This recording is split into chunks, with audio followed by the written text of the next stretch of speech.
السلام علیکم، میں ہوں نادیہ سحر اسلامک ڈائری سے آپ سب کو خوش آمدید کہتی ہوں۔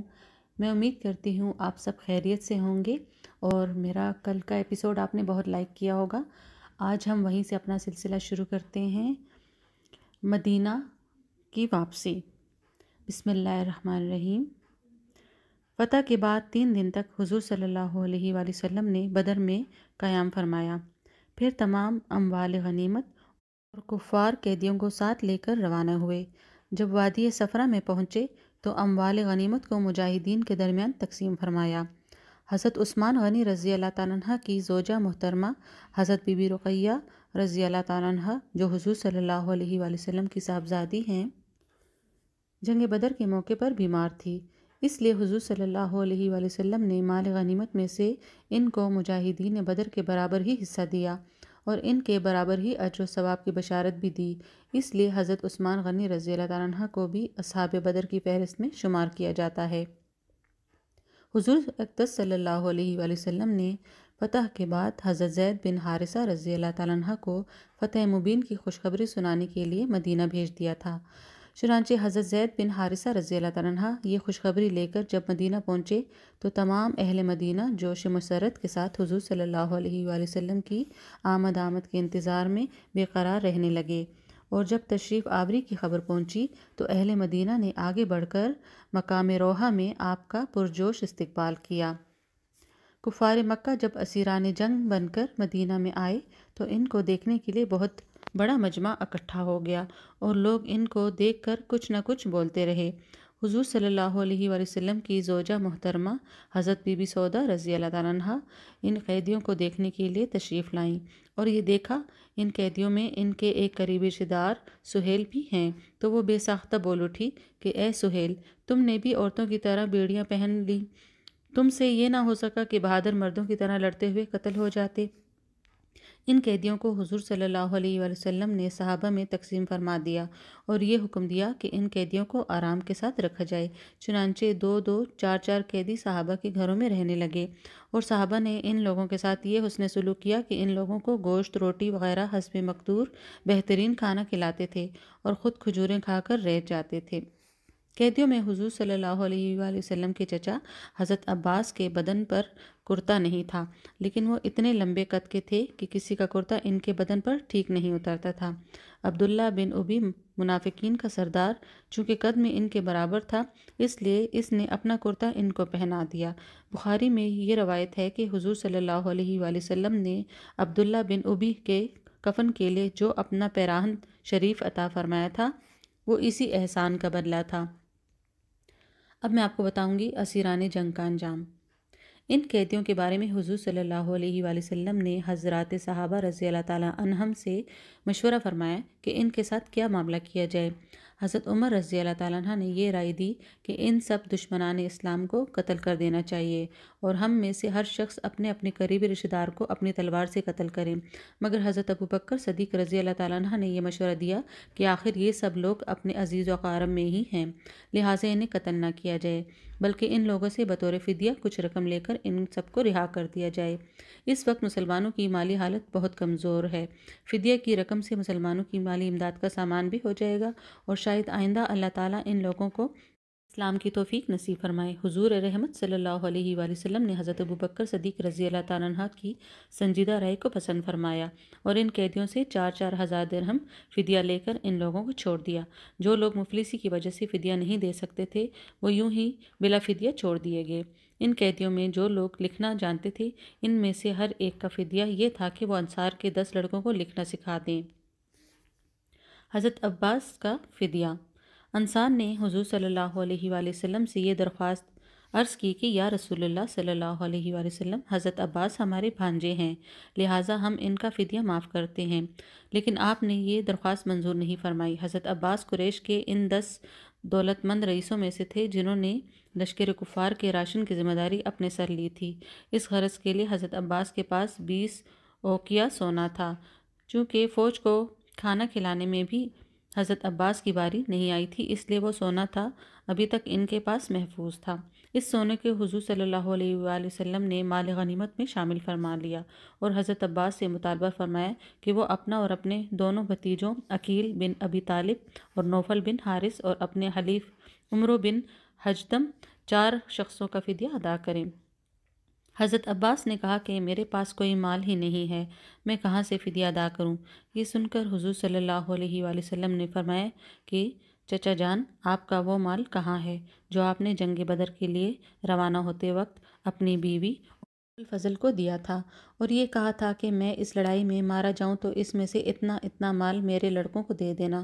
یہ سن کر حضرت عباس نے کہا، یہ قسم ہے اس خدا کی جس نے آپ کو حق کے ساتھ بھیجا ہے، یقیناً آپ اللہ کے رسول ہیں، کیونکہ اس مال کا علم میرے اور میری الفضل کے سوا کسی کو نہیں تھا۔ چنانچہ حضرت عباس نے اپنا اور اپنے دونوں بھتیجوں اور اپنے حلیف کا فدیہ ادا کر کے رہائی حاصل کی۔ پھر اس کے بعد حضرت عباس اور حضرت عقیل اور حضرت نوفل تینوں مشرف بہ اسلام ہو گئے۔ جنگ بدر کے قیدیوں میں حضور صلی اللہ علیہ وآلہ وسلم کے داماد ابو العاص بن ربی بھی تھے۔ یہ حالہ بنت خویلد کے لڑکے تھے اور حالہ حضرت بی بی خدیجہ رضی اللہ تعالیٰ عنہ کی حقیقی بہن تھی، اس لیے حضرت بی بی خدیجہ رضی اللہ تعالیٰ عنہ نے رسول اللہ صلی اللہ علیہ وآلہ وسلم سے مشورہ لے کر اپنی لڑکی حضرت زینب رضی اللہ تعالیٰ عنہ کا ابو العاص بن ربی سے نکاح کر دیا۔ حضور صلی اللہ علیہ وآلہ وسلم نے جب اپنی نبوت کا اعلان فرمایا تو آپ کی صاحبزادی حضرت زینب رضی اللہ تعالیٰ عنہ نے تو اسلام قبول کر لیا، مگر ان کے شوہر ابو العاص مسلمان نہیں ہوئے اور نہ حضرت زینب رضی اللہ تعالیٰ عنہ کو اپنے سے جدا کیا۔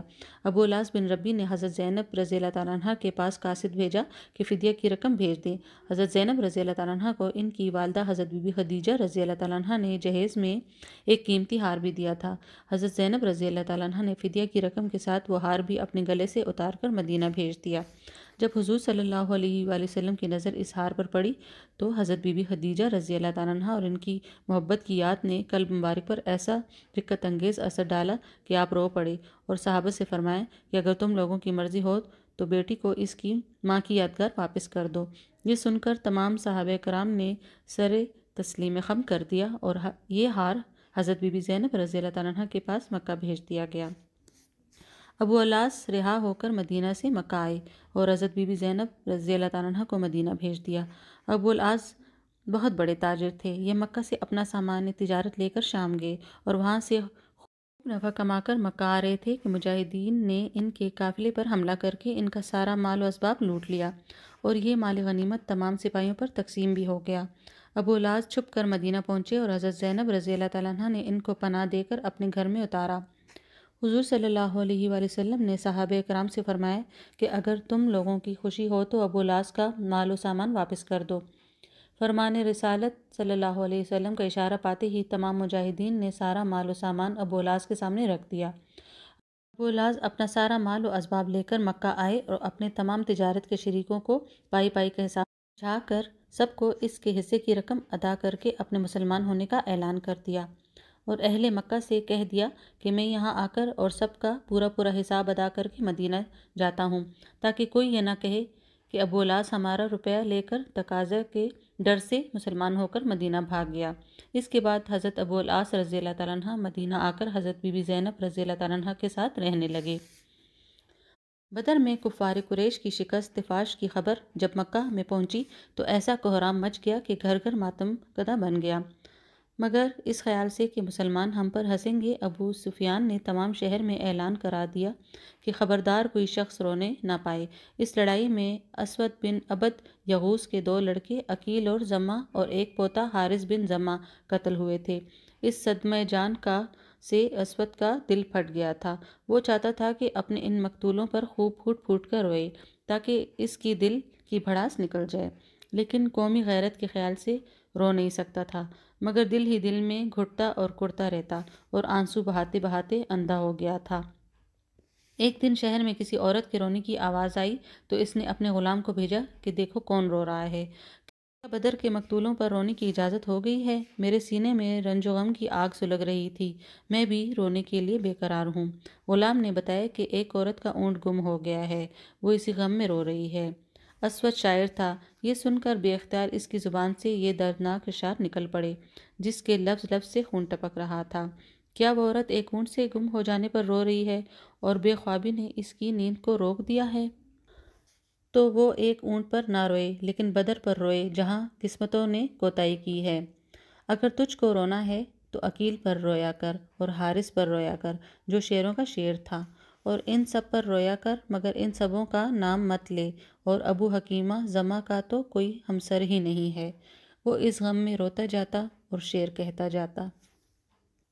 ایک دن عمیر اور صفوان دونوں حطیم میں کعبہ میں بیٹھے ہوئے مقتولین پر آنسو بہا رہے تھے۔ ایک دم صفوان بول اٹھا کہ اے عمیر، میرا باپ دوسرے روسائے مکہ جس طرح بدر میں قتل ہوئے ان کو یاد کر کے سینے میں دل پاش پاش ہو رہا ہے۔ اب زندگی میں کوئی مزہ باقی نہیں رہا۔ عمیر نے بھی کہا تم سچ کہتے ہو، میرے سینے میں بھی انتقام کی آگ بھڑک رہی ہے۔ رشتہ دار بھی بے دردی سے بدر میں قتل کیے گئے اور میرا بیٹا مسلمانوں کی قید میں ہے۔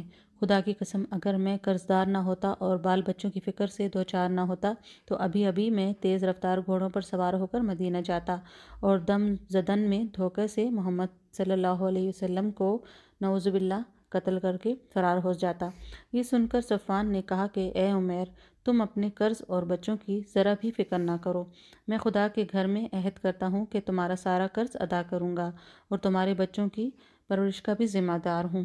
اس معاہدے کے بعد عمیر سیدھا گھر آیا اور زہر میں بجھائی ہوئی تلوار لے کر گھوڑے پر سوار ہوا۔ جب مدینہ میں مسجد نبوی کے قریب پہنچا، حضرت عمر رضی اللہ تعالیٰ عنہ نے ان کو پکڑ لیا اور اس کا گلا دبائے اور گردن پکڑے ہوئے دربار رسالت صلی اللہ علیہ وآلہ وسلم میں لے گئے۔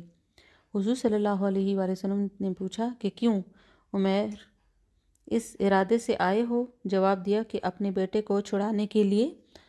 آپ نے فرمایا کہ کیا تم نے اور صفوان نے حطیم کعبہ میں بیٹھ کر میرے قتل کی سازش نہیں کی ہے؟